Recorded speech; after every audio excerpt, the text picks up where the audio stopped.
this is gene editing, and this is how CRISPR-Cas works.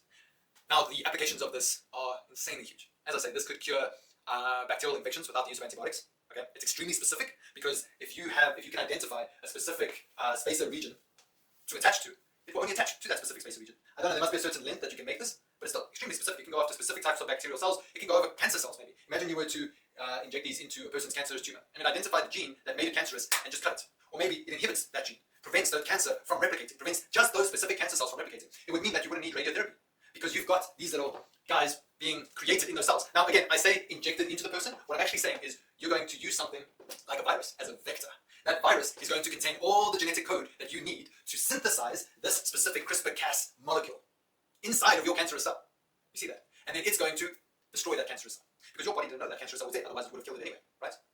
And by genetically engineering our own viruses as well, we can figure out ways of sort of ducking behind our own immune system, right? Maybe by putting certain antigens or certain receptors in place, or taking out certain receptors so that our immune system can't detect them.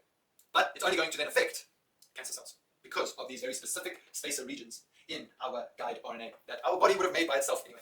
Because again, people, when it comes to gene editing, and when it comes to every living thing on Earth, DNA is made up of 4 bases. That's all. Okay. The difference between you, a plant, a bacteria, a virus is all just the combination of adenine, guanine, cytosine, and thymine. That's all.